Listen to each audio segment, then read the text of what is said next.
하나님이라도 손대지 말았으면 하는 것이 있습니다. 우리의 자녀들입니다. 자녀만큼은 내 뜻대로, 내 생각대로, 네가 의지하는 대로, 꿈꾸는 대로 되었으면 하는 것이 부모의 마음입니다. 내 목숨보다 소중한 것이 바로 우리의 자녀들이기 때문에 그러한 것입니다.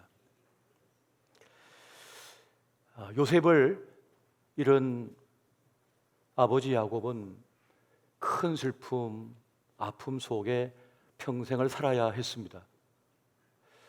그러한 가운데 이제 그의 동생인 베냐민까지 잃는 것은 아닌가, 잃어버리는 건 아닌가 하는 그런 큰 두려움, 고통 속에 놓여졌습니다. 보내지 않으면 온 가족이 굶어 죽을 것이요, 보내면 잃을 것 같은 그런 두려움이 엄습하였기에 좀처럼 결정을 내리지 못하고 있었습니다. 그 요지부동인 아버지를 향해 유다가 나서서 말을 합니다. 베냐민을 자신과 함께 보내주신다면 내가 목숨을 걸고 나를 담보로 하여 베냐민을 다시 돌아오게 하겠습니다 라고 하는 그런 소원까지 하면서 아버지를 설득을 합니다. 그렇게 해야만 우리 모두가 살 수 있다는 그 말을 아버지에게 호소하는 것입니다. 진퇴양난에 빠졌던 야곱은 드디어 신앙적 결단을 내리게 됩니다. 잃게 되면 잃으리라. 야복 나루에서 천사와 실험했던 야곱입니다. 베델에서 돌 위에 돌을 쌓고 기름을 부어 단을 쌓아 주님 앞에 예배했던 야곱입니다. 그 위기를 만났을 때 베델로 올라가라 하신 말씀을 쫓아 올라가서 자기 가족을 살렸던 야곱입니다. 그 야곱이 신앙적 결단을 하는 겁니다. 창세기 43장 14절을 보니까 전능하신 하나님께서 그 사람 앞에서 너희에게 은혜를 베푸사 그 사람으로 너희 다른 형제와 베냐민을 돌려보내게 하시기를 원하노라. 내가 자식을 잃게 되면 잃으리로다. 잃게 되면 잃을 것이다. 죽으면 죽으리라. 그런 결단 속에 이제 전능하신 하나님 손에 맡겨드리는 겁니다. 그 운명을 맡겨드리는 겁니다.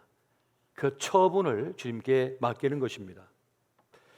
종종 우리는 소중한 것일수록 맡겨드리지 못하는 경향이 있습니다. 내 자식을 맡기지 못합니다. 운명을 맡기지 못합니다. 내가 일군 사업을 맡기지 못합니다. 소중한 것일수록 맡기지 못하는 그런 경향이 우리에게 있습니다.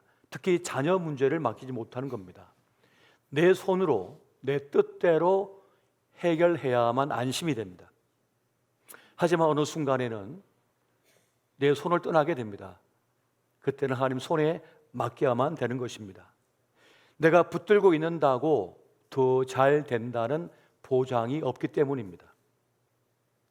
도리어 내가 붙잡고 있음으로 인하여 그 자녀의 숨겨진 가능성이 꽃을 피우지 못할 때가 있습니다. 날개를 활짝 펴고 날아올라야 되는데 나가지 못하는 것입니다. 이 생물에는 식물이나 동물이나 특징이 있답니다. 화분에다가 이 하초를 심거나 뭔가를 심게 되면 이 뿌리가 뻗어나가다가 화분의 표면에 닿는 순간 더 이상 성장하기를 멈춘다고 합니다. 이게 하나의 생존 반응이래요. 코이라고 하는 물고기가 있습니다.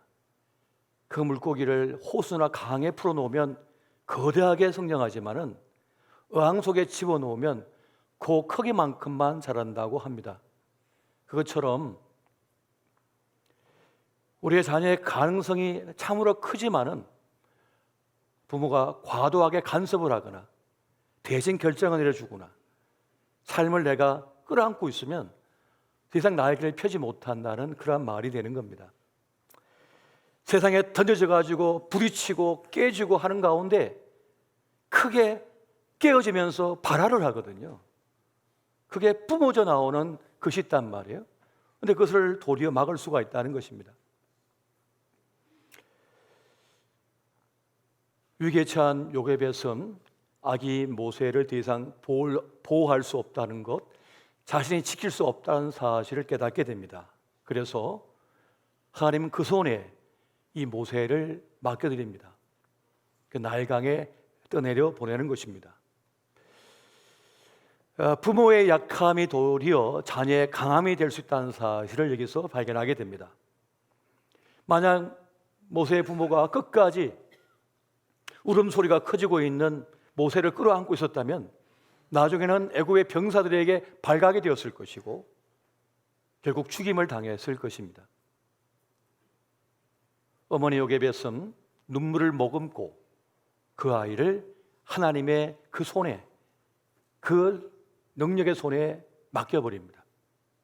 그래 맡겼더니 모세는 가장 안전한 곳에서 가장 강력하게 성장하는 그러한 역사를 우리가 보게 됩니다. 17세의 요셉은 갑작스럽게 아버지의 품을 벗어나 거친 세상에 던져지게 되었습니다. 웅덩이에 던져졌다가 노예 상인들에게 팔려졌다가 애굽에 던져지게 됩니다. 억울한 누명도 씁니다. 그런데 그곳에서 하나님의 전능하신 손으로 보호를 받고 형통한 자로 성장하는 것을 보게 됩니다. 가장 위험하고 가장 거친 세상 속에 던져졌습니다. 가장 어두운 세상에 던져졌습니다. 하지만 그곳에서 가장 강력한 믿음의 사람, 지혜와 계시의 영으로 충만한 하나님의 사람으로 거듭나는 것을 보게 됩니다. 여기서 우리는 내 능력보다 하나님의 능력이 크다라고 하는 사실을 깨닫게 되는 것입니다. 내가 할 수 없는 것을 하나님께서 하시는구나. 나를 초월하여 하나님은 더 큰 일을 이루어내신 분이구나 하는 사실을 깨닫게 되는 것입니다. 여러분, 우리 삶이 힘든 이유가 어디 있는지 아십니까? 우리 인생이 힘든 이유는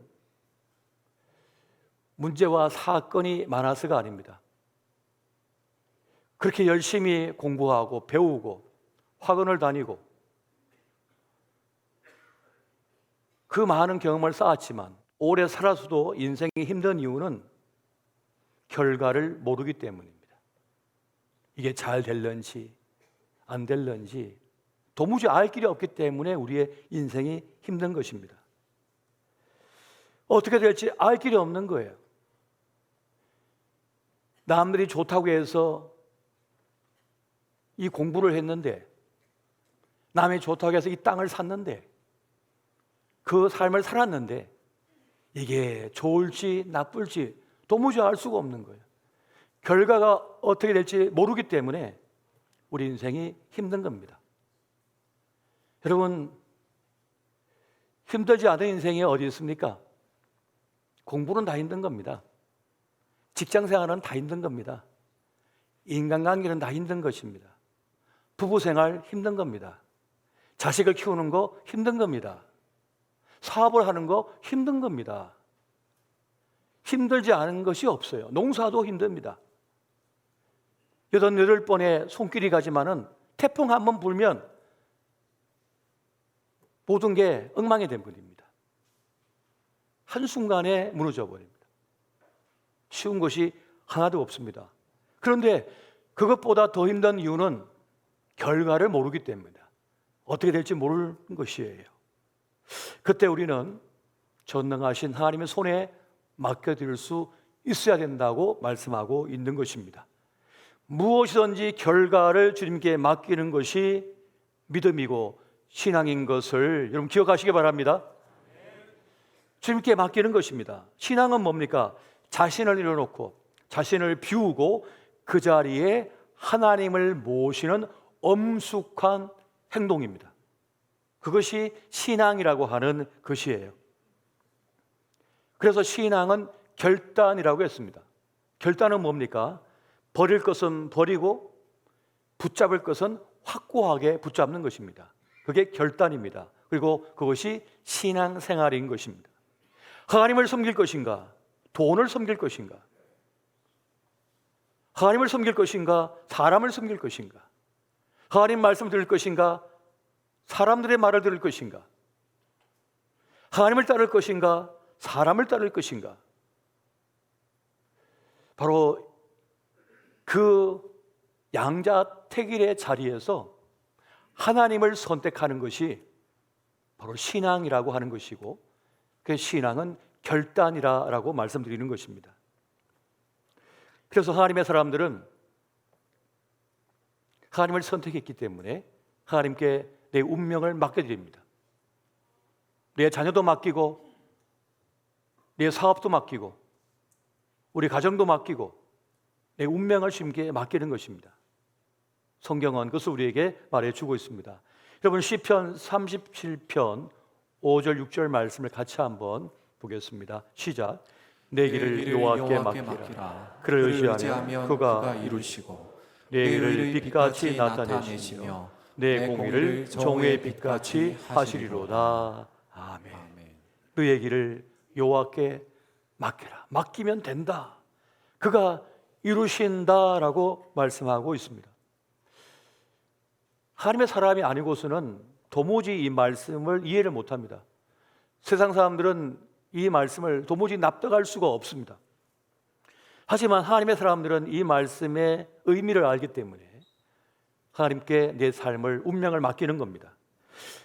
맡길 때 하나님의 가장 선하신 뜻대로 성취될 것을 알기 때문에 맡기는 겁니다. 가장 좋은 방향으로, 가장 온전하게 내 삶이 이루어질 것을 알기 때문입니다. 맡길 때 우리 마음에 평안이 있습니다. 맡겨드릴 때 우리의 삶에 안식이 있습니다. 시작도 끝도 과정도 맡긴 사람은 실패도 끝이 아니라 과정이라 믿습니다. 그래서 어떤 일을 하다가 실패하든지, 공부를 하다가 실패하든지, 혹은 버림을 당하든지 안 무너집니다. 하나님께 맡겼기 때문에 안 무너지는 거예요. 하나님께서 내 삶을 선하게 이끌고 계시다라고 하는 사실을 믿기 때문에, 그걸 선포했기 때문에 내가 실패한 것도 그냥 과정이라고 여기는 거예요. 아, 이 일이 아닌가 보다. 하나님 나를 다듬으시려고 그러시나 보다. 주의 선하신 뜻이 있구나. 그래서 실패해서도, 버림당해도, 거절당해도 안 무너져 버립니다. 이 길이 아닌가 봐. 이 사람이 아닌가 봐. 다른 뜻이 있으신가 봐. 그 강력한 믿음이 우리를 붙들고 있는 겁니다. 그래서 안 넘어지는 거예요. 그냥 내 삶을 하나님께 맡겨버린 거예요. 처분을 맡겨버린 거예요. 그래도 억울함이 없습니다. 큰 상처를 받지 않습니다. 하나님께 맡긴 사람에게는 그림자가 남지 않습니다. 억울한 그림자가 남지 않아요. 그래서 버틸 수가 있는 겁니다. 살아낼 수가 있는 겁니다. 여러분, 우리의 연약함을 인정하는 사람만이 전적으로 하나님 앞에 의탁하고 위탁할 수가 있습니다. 하나님의 전능하심을 믿는 사람은 자신의 부족함, 한없이 약함을 인정해버린 사람입니다. 내가 무엇이든지 제대로 이루지 못한다는 사실을 인정하는 사람입니다. 근데 그 지식은, 그 깨달음은 그냥 온 것이 아니라 하나님의 말씀을 통하여 깨닫는 진리입니다. 로마서 7장 18절 19절 말씀 같이 한번 보겠습니다. 시작. 내 속 곧 내 육신에 선한 것이 거하지 아니하는 줄을 아노니 원함은 내게 있으나 선을 행하는 것은 없노라. 내가 원하는 바 선은 행하지 아니하고 도리어 원하지 아니하는 바 악을 행하는 도다. 아멘. 내 속에 선한 것이 없다는 것을 인정합니다. 우리는 죄성이 있습니다. 원죄로 인하여 그 파급된 영향력이 있어서 아무리 예쁘고 좋은 걸 보더라도 왜곡되게 봐요. 그대로 보지를 못하는 경향이 있습니다. 처음에 의도는 좋았어요. 그런데 시간이 될수록 호모 인트로 파투스 인세라고 하는 그 말처럼 자기 속으로 구부러진 인간이기 때문에 그 죄성으로 인하여서 안 좋게 보는 거예요. 그래서 사촌이 땅을 사면 배가 아픈 거예요. 내 아이가 생각이 나서 그렇습니다. 너무 잘 나가는 조카를 보면 내 아들이, 내 딸이 생각이 나는 거예요. 혹시 기죽지 않을까? 그런 마음이 생기는 거예요. 그래서 남들 앞에 자식 자랑하는 분들은 밥을 꼭 사셔야 됩니다. 큰 밥을 사셔야 되는 겁니다. 이만한 밥을 사셔야 되는 거예요. 그 자랑하고 자랑값을 내야죠. 그냥 자랑하면 상처 입어요. 내 자식이 뒤처진 것 같고 못난 것 같으니까 마음에 그림자가 생긴단 말이에요. 그래서 지혜롭게 자랑을 해야 되는 겁니다. 우리 속에 그런 마음이 있는 거예요. 예쁜 꽃이 있으면 그걸 보호하는 게 아니라 꺾어보려고 해요. 내가 그걸 소유해 보려고 하죠. 독점하려고 하는 마음이 있어요. 그런 우리 속에 선한 마음도 있지만은 그 악함이 더 많은 거예요, 사실은. 그래서 이 세상에 전쟁이 끊이질 않는 겁니다. 참 나라를 잘 이끌겠다 싶어서 왕으로 세워준 일들이 얼마나 많습니까? 인류 역사 속에서 말이죠. 그런 다 악하게 변절되는 일들이 너무 많은 거예요. 권력을 가지거나 돈을 가지거나 권세를 가지면 이상하게도 타락해버려요. 변절돼 버리는 일들이 얼마나 많습니까? 우리가 요즘 역대기의 말씀을 묵상하고 있잖아요. 거기에 봐도 그 역대하 말씀 속에 다 등장하고 있는 일들을 우리가 보면 깨닫습니다. 내가 어떤 선한 결과를 만들어내지 못한다는 것이 성경의 가르침입니다. 이 말씀은 어떻게 보면 우리의 자존심을 건드리는 말씀이 될 수도 있습니다. 사람이 내가 얼마나 똑똑한데, 얼마나 대단한데, 그러나 인류 역사를 보십시오. 우리 약함을 넘어서는 하나님의 전능하심이 선한 결과를 이루어 내신다라고 한 사실을 믿는 사람이 하나님께 내 삶을 의탁할 수 있는 겁니다. 위탁할 수가 있는 것입니다. 나는 못하는데, 나에게 선함이 없어 내가 선함을 이루지 못하고, 나에게 능력이 없어 구원을 이루지 못하는데, 나는 능력이 없어 기회를 만들지 못하는데 주님은 기회를 만드신다는 거예요. 이걸 믿는 사람, 이 전능하심을 믿는 사람이, 하나님 되심을 믿는 사람이 의탁할 수 있는 겁니다. 맡겨드릴 수가 있는 것입니다. 자식도, 내 건강도, 우리 운명도요. 이것을 믿었던 사람이 다윗이었습니다. 성경의 대부분의 인물이 다 믿었지만 특별히 다윗은 이러한 고백을 하고 있습니다. 시편 131편 1절 말씀을 우리 같이 한번 보겠습니다. 자, 시작. 여호와여, 내 마음이 교만하지 아니하고 내 눈이 오만하지 아니하오며 내가 큰 일과 감당하지 못할 놀라운 일을 하려고 힘쓰지 아니하나이다. 아멘. 내가 큰 일을 하려고, 그 놀라운 일을 하려고 힘쓰지 않습니다라고 하는 거예요. 나의 한계를 알기 때문에. 하나님의 큰 일이 뭡니까? 무에서 유를 창조하는 겁니다.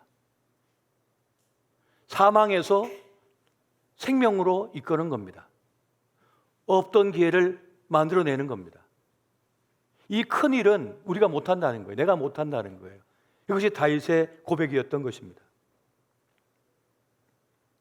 오직 그것은 하나님만이 해줄 수 있는 그 시기에 내가 할 수 있는 몫만 하겠다는 그 고백을 하고 있는 겁니다. 사람들이요, 하나님의 역할까지 하려다가 망가집니다. 하나님의 역할까지 하려다가 파괴됩니다. 인생이. 하나님 몫까지 하려다가 너무나 큰 위기를 만나게 됩니다. 감당하지 못할 것은 감당하지 말아야 되는 겁니다. 하나님의 영역은 하나님의 영역이기 때문인 것이지요. 우리가 하나님의 일을 한다고 하지만 자기 속으로 구어져 있기 때문에 우리는 자기 욕심을 부릴 때가 많습니다. 자기 고집을 부릴 때가 많습니다. 자기 아집을 부릴 때가 참 많은 것입니다. 처음엔 선한 의도를 가지고 나아갔지만 거기서 편가르기가 되고 당을 짓게 되고 서열을 전환하게 되고 그렇게 상처를 입히는 일들이 계속 반복적으로 일어나게 되는 겁니다. 그래서 우리가 신약 성경을 보면 신약 성경의 대부분의 이야기가 교회 이야기 아닙니까? 그 사람들이 모인 공동체 안에서 처음에는 선한 의도를 가지고 뭔가를 했지만 다 변질되거나 문제가 발생하고 아픔을 가져오게 됩니다. 바울파니, 게바파니, 아볼로파니 하면서 파당이 일어나고요. 사실 우리는 나는 모릅니다라고 하는 고백 속에 주님 앞에 설 수 있어야 됩니다. 내 인생이지만 내가 다 모릅니다. 내 몸이지만 내가 다 알 길이 없습니다. 내가 낳은 자식이지만 내가 다 알 길이 없습니다. 주님 하고 그것을 인정해야 된다는 것입니다. 그래서 주님께 맡겨드려야 되는 거예요. 다 알 길이 없기 때문에 그러한 것입니다. 그래서 우리는 하나님의 이끄심, 하나님의 인도하심을 따를 수가 있어야 되는 것입니다. 하나님 말씀대로 살고자 하고 주의 뜻에 맡기고자 하는 마음을 자꾸만 가질 때에 우리는 세상의 근심, 걱정과 염려와 두려움과 실패의 공포에서 벗어날 수 있게 되어지는 거예요. 다 모르기 때문에 전능하신 하나님 손에 맡겨드려야 되는 겁니다. 자녀든지 일이든지 우리의 운명이든지 말이죠. 잠언 16장 3절을 같이 한번 보겠습니다. 자, 시작. 너의 행사를 여호와께 맡기라. 그리하면 내가 경영하는 것이 이루어지리라. 아멘. 맡길 때라야 하나님께서 이루어지도록 하신다라고 말씀해 주고 있습니다. 어떤 일이든지 어떤 문제든지 맡길 수 있어야 된다고 말씀하는 거예요. 골 알 아도나이라고 하는 이 히브리 말, 하나님께 굴려버리라는 뜻입니다. 주님께 패스해드리라는 거죠. 그럼 주님께서 그 일을 이루어 가신다라고 말씀합니다. 내 운명의 키를 내 삶의 주도권을 주님께 맡겨드리는 겁니다. 그때라야 경영이 이루어진다 라고 말씀하고 있는 것입니다. 어둠, 그림자가 없는 가장 온전한 일이 이루어진다고 말씀하는 거예요. 믿음이 없이는 맡길 수가 없죠. 그래서 우리는 맡기는 믿음을 가져야 된다는 것입니다. 여러분, 사람도 맡길 수 있어야 됩니다. 어떤 사람도 맡길 수가 있어야 됩니다. 잠언 16장 4절 보니까 여호와께서 온갖 것을 그 쓰임에 적당하게 지으셨나니 악인도 악한 날에 적당하게 하셨느니라 라고 말씀해 주고 있습니다. 악한 사람도 악한 날에 적당하게 주님께서 쓰신다라고 말씀하는 거예요. 그래서 우리는 하나님의 처분에 맡기고 헛된 싸움을 싸우지 말아야만 됩니다. 시간 낭비이기 때문에 그러한 겁니다.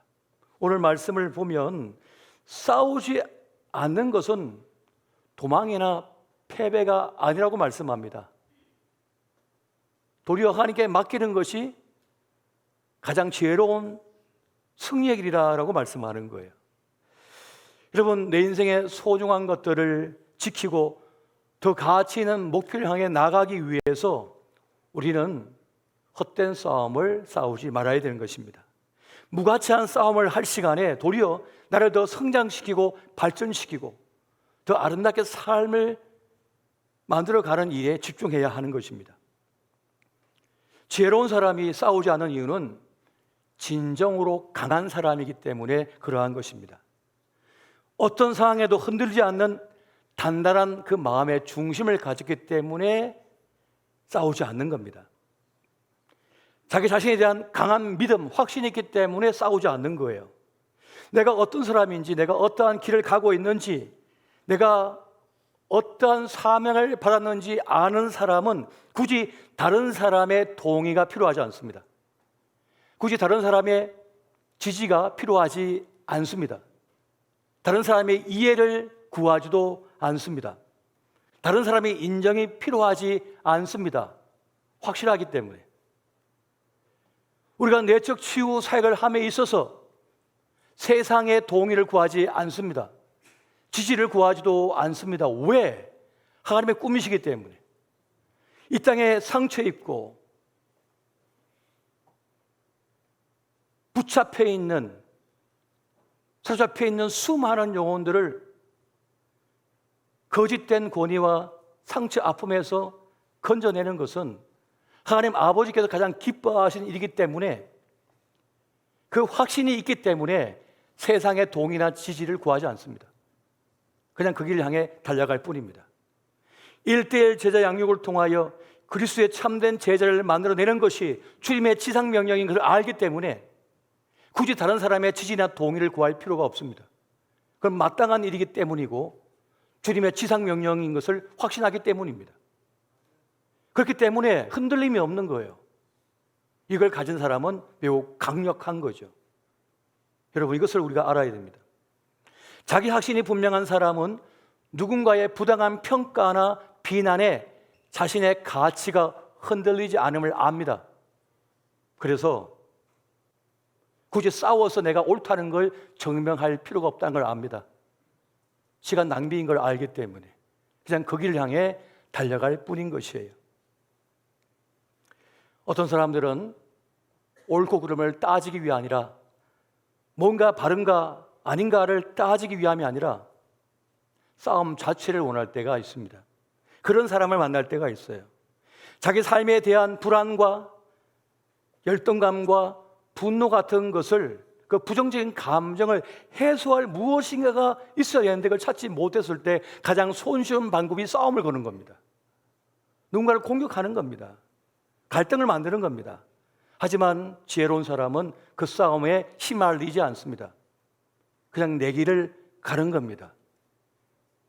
여러분, 휴게소에서나 도시의 거리에서 그냥 어깨가 잠깐 부딪혔을 뿐인데, 그냥 눈 한 번 마주쳤을 뿐인데 시비를 걸어올 때가 있어요. 자기의 분노를 표출할 대상을 찾는 거예요. 자기의 억울함과 어둠을 어떻게 해소할 길을 찾고 있는데 거기다가 왜 여러분의 아까운 인생을, 시간을 허비하시냔 말이에요. 싸울 필요도 없고 내가 옳다는 걸 증명할 필요도 없습니다. 그냥 지나쳐야 되는 거예요. 지혜로운 사람은 그들이 원하는 대로 해주지를 않습니다. 여러분의 소중한 삶을 누군가의 감정의 쓰레기통이 되어서 인생을 망가뜨릴 필요가 없는 것입니다. 여러분이 길을 가시면 되는 겁니다. 어떤 이들은 억지를 부리고 인신공격을 마다하지 않습니다. 편판을 훼손합니다. 그러면서 감정적으로 동요를 일으키고 아픔을 주고 밤잠을 자지 못하게 만들고자 합니다. 분노하고 상처받고 힘들어하는 것이 목적이기 때문입니다. 뭔가 옳고 그름을 따지기 위함이 아닙니다. 그냥 괴롭히기 위한 거예요. 악한 자들이 원하는 보상입니다. 왜 그런 인생들에게 이런 삶을 저당 잡히거나 멱살 잡히는 겁니까? 독수리에게 덤비는 유일한 새가 있답니다. 까마귀래요. 까마귀가 성질이 나면 독수리 뒷덜미를 갖다가 막 쪼아대기 시작한답니다. 뒤에 붙어가지고. 그럼 독수리가 대응 안 하고 하늘을 향하여 높이 올라간답니다.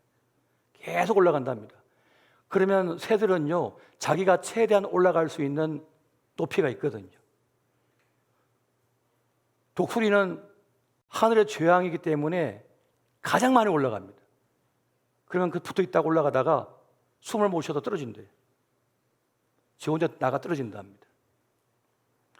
하나님의 사람들은 어떻게 살아야 되느냐? 하나님을 바라보며 저 하늘을 향하여 나아가는 겁니다. 비성하는 겁니다.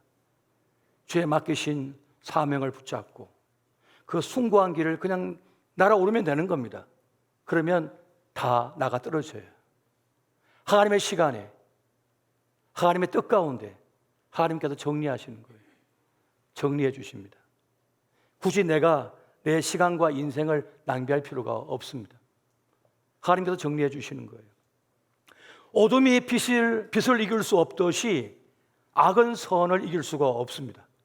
현실이 아무리 어둡고 혼탁해도 빛 대신 하나님께 속한 사람은 그 빛의 길로 그냥 나아갑니다. 악을 악으로 갚지 않고 선으로 갚으며 그냥 그 길을 걸어갈 뿐입니다.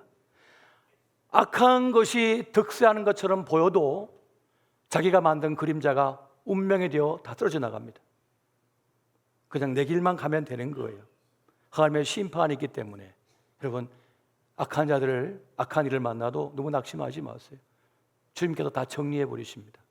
나중에 흔적을 찾아봐도 찾을 수가 없어요. 이미 사라져가지고.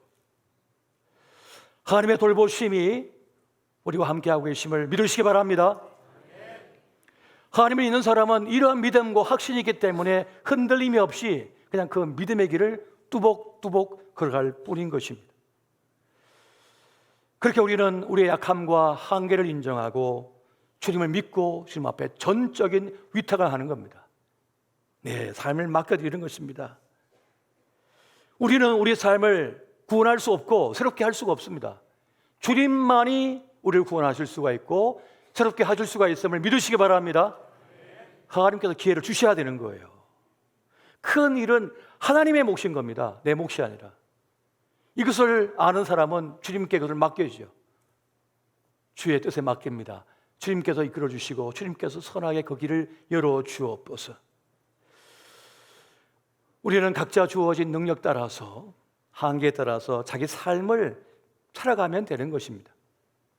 여러분, 오늘 말씀 보면 야곱은 그 하나님을 믿었기 때문에 그 신앙적 결단을 내립니다. 그가 하나님께 맡겨드렸을 때 하나님의 구원 계획이 선하게 진행되어 가는 것을 우리가 보게 됩니다.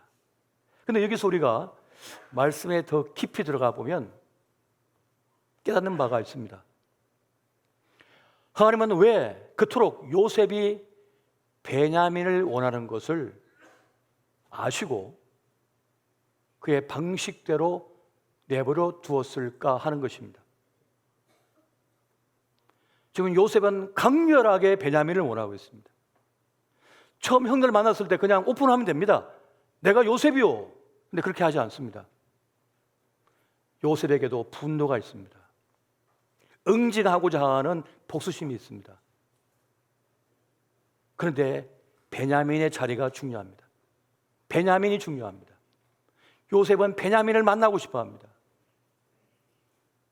나처럼 구덩이에 던져지지 않았을까? 나처럼 노예로 팔려가지 않았을까? 형들이 해코지 당하지 않았을까? 그 유산 문제 때문에 죽임을 당하지 않았을까? 베냐민을 데려오라고 합니다. 베냐민을 보고 싶답니다. 하나님께서는 요셉이 원하는 대로 그 일이 진행되게 해주십니다. 요셉은 그 형들이 베냐민을 어떻게 대하는지 봅니다. 아버지를 어떻게 생각하는지 보고 있습니다. 그들의 말과 행동을 눈여겨봅니다. 그러면서 복수심이 누그러집니다. 응징하고자 하는 마음이 줄어들고 형제가 샘솟기 시작합니다. 형제들을 위하여 희생하고자 하고 베냐민을 위하여 자기를 저당 잡히고자 하는 그 형제들의 마음을 보면서 형제가 다시 샘솟듯 일어나기 시작합니다. 아버지를 걱정하는 그들의 모습을 통해서 자식된 도리를 다시 깨닫기 시작합니다. 그 시간이 필요했던 거예요. 하나님의 시간, 하나님께서 주시는 시간입니다. 그렇게 요셉의 마음이 풀어지는 거예요. 구원 효과라고 하는 말이 있습니다.